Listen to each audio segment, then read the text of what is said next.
Welcome to the Newsmakers podcast. I'm Billy Hollowell, and this is a show where we go behind the headlines every day to bring you an interview with a pastor, entertainer, politician, or other notable news figure. And this is a show, again, it's daily, but it's based on our weekly TV show, which is also called Newsmakers. You can watch it on the CBN News channel and also on our YouTube page.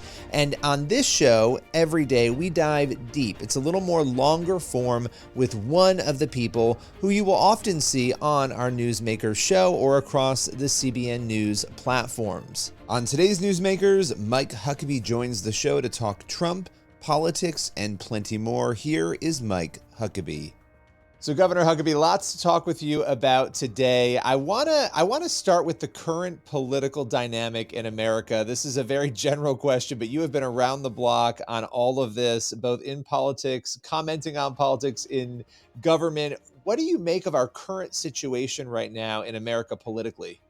Well, it's very polarized, I think, to say the least, Billy. And I've never seen it quite so filled with rancor and contentiousness. But part of that is because people feel very passionately about their beliefs, their country, and we have a divided country because, quite frankly, we have a very divided country.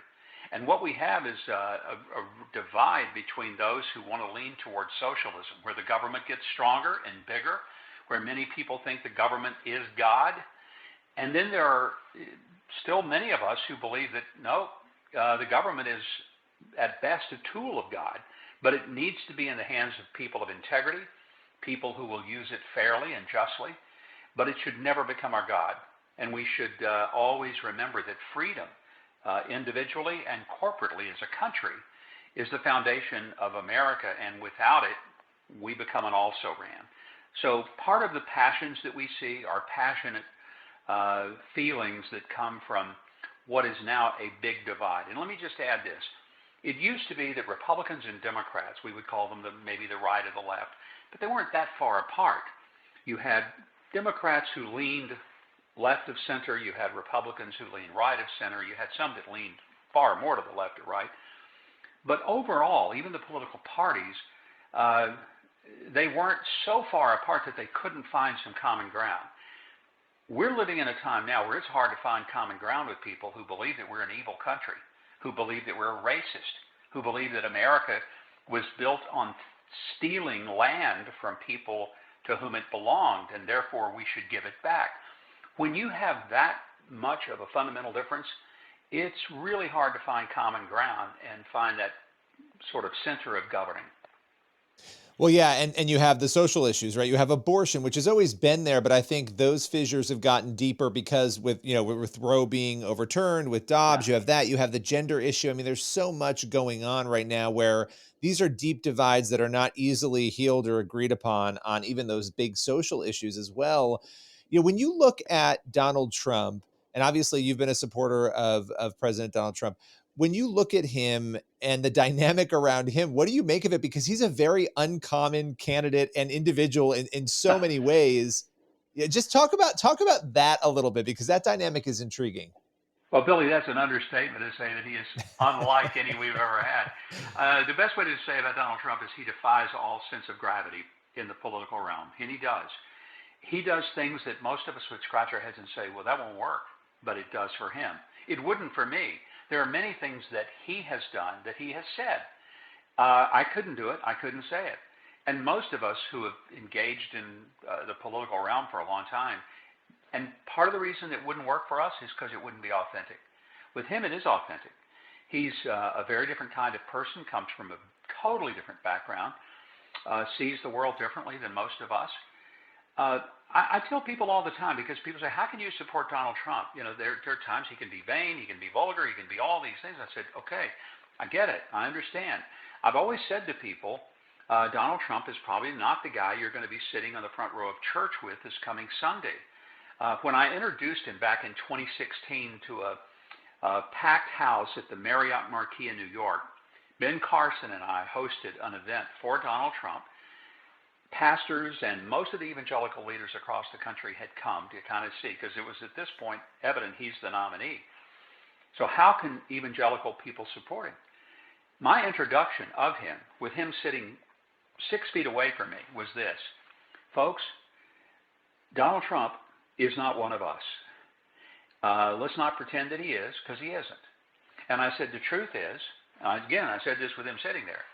I said, I'm not sure he could find John 3:16 in a Mark New Testament. I said, but we are not electing him to be our pastor or our priest, our rabbi. What we are looking for is someone who believes in religious liberty, freedom of speech, and whose attitude toward those of us who are evangelical Christians is, just leave us alone. Let us be who we are. Don't have the government come in and tell us that we're terrorists because we happen to believe in the right to life and think that the sanctity of human life is something that is from above.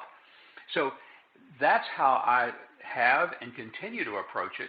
But I've also found that there are things about Donald Trump's presidency that exceed any of my expectations. I'll give you a couple of examples.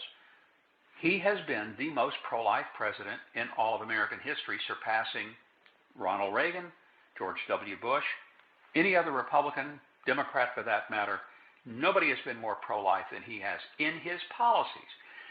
Nobody has been more pro-Israel than Donald Trump, and who didn't just talk about it, but actually carried out policies that showed the relationship between the United States and Israel. And I could go through others. I mean, the economic policies certainly have been beneficial to most Americans. I think that's why you're seeing a lot of Hispanics and black voters say, I'm going to vote for Trump, because they look at the difference.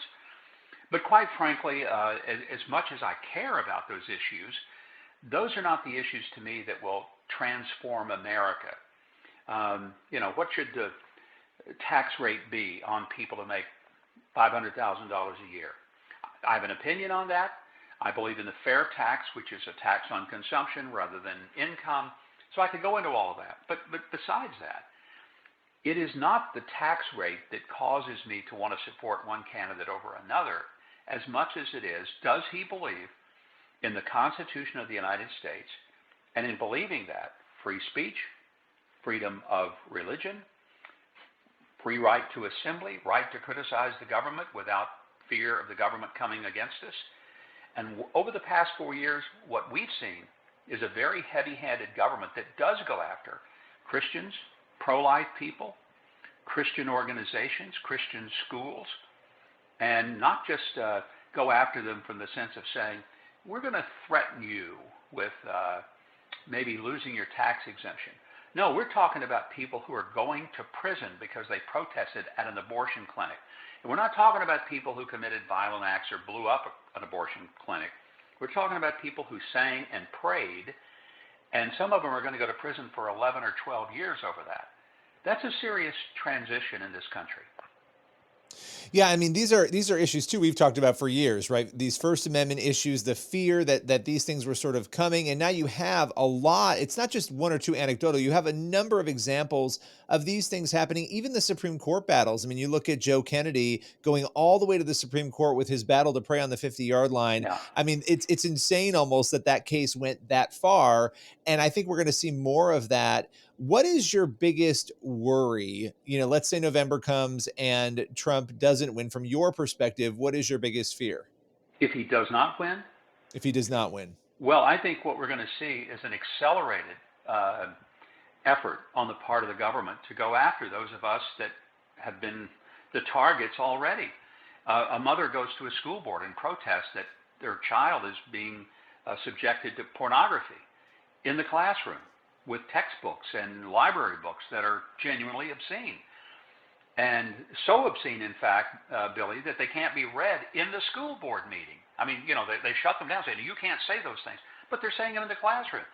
So if that mother is labeled a domestic terrorist because she spoke up at a school board meeting, and that's already happening, what happens in the next 4 years when a government thinks that it now has unbridled right to go after all of its political enemies?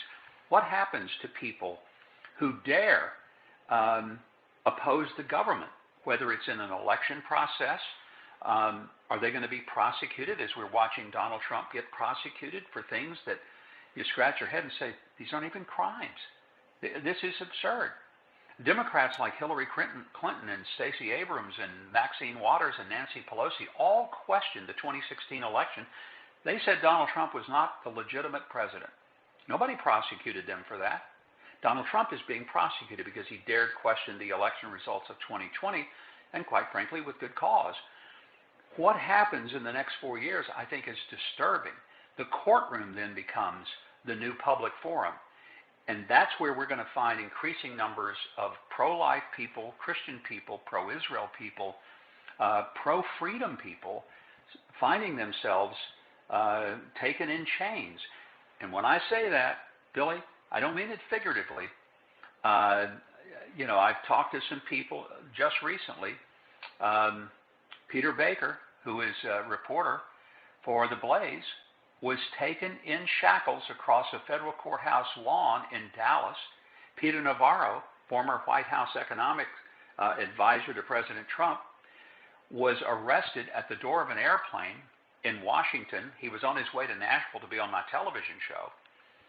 And they waited until he got to the door of the plane. Then they put him in handcuffs, later in leg shackles, and made him sit in a jail cell all afternoon. Now he is in prison. He is in federal prison right now. What did he do? Well, he believed that under executive privilege, he shouldn't be telling personal conversations that he had with the president, because he didn't think that that was in keeping with the separation of powers. So he refused to tell Congress about private conversations in the executive branch. I think he's right. I think most legal, true constitutionalists would agree that you can't somehow violate that executive privilege. But it was violated by Congress. They held him in contempt, and now he's in prison.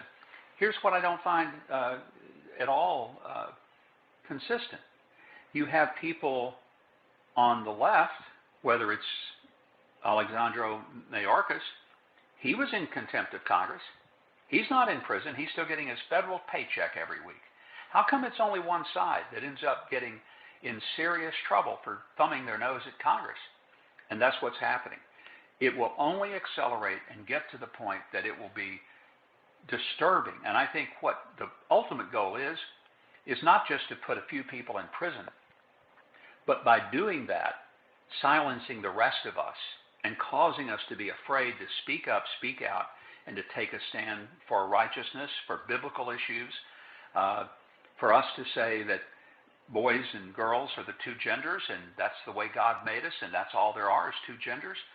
How many people are willing to go to prison for stating that? Could that happen? You better believe it could.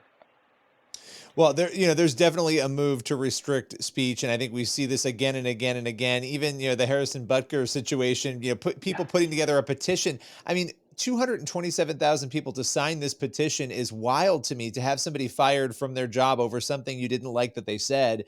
This is sort of the culture we're in right now. And all of this leads me to Huckabee Live, because your relationship with TBN, you're expanding that. You're speaking here about these issues. You're going to be doing that a lot more. Talk a little bit about how you will not be silenced, how you're going to be speaking out in the days and weeks and months to come.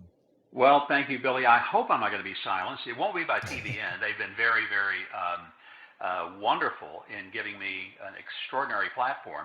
For the past 6.5 years, going on 7, I've done a weekly television show. We do it in Nashville before a live audience in a dedicated theater, and it's just been a fantastic experience. I've enjoyed it. But starting this week, starting June the 3rd, Monday, I'm going to be doing a new television show every weeknight, 6:30 Central. And that show will be called Huckabee Today. It won't be in a big theater. It won't be with a live audience. It'll be more of what I would call a traditional kind of current event talk format. I'll have guests. I'll be giving commentary on the news of the day. The guests that I have, I'll give them really more time. We'll open up a conversation, give it more breathing room. And we'll talk about the key issues of the day. But I want to talk about them from two perspectives. One, the big picture. I don't want to just hammer home, okay, today in the news there was this 1, 2, 3 thing that happened in Washington. I want to talk about what does it mean to you sitting at your kitchen table having dinner tonight. And the second thing, I want to focus on solutions. How do we fix this? What are some ways that as an individual citizen of the United States of America, what are some ways that I personally can help to move this country in a positive direction? So those are what I call the two fundamental things that I'm going to focus on. Well, that is incredibly exciting. People will be able to catch you there daily. I appreciate you taking the time today to break down some of these big issues, and looking forward to having you back again very soon. Billy, it's been a pleasure. Always an honor to be with you. Thank you very much for having me today. That's all for today's Newsmakers podcast. Be sure to tune in for the next episode of the show, and also head over to the CBN News YouTube channel and the CBN News channel to watch Newsmakers every week. We'll see you soon.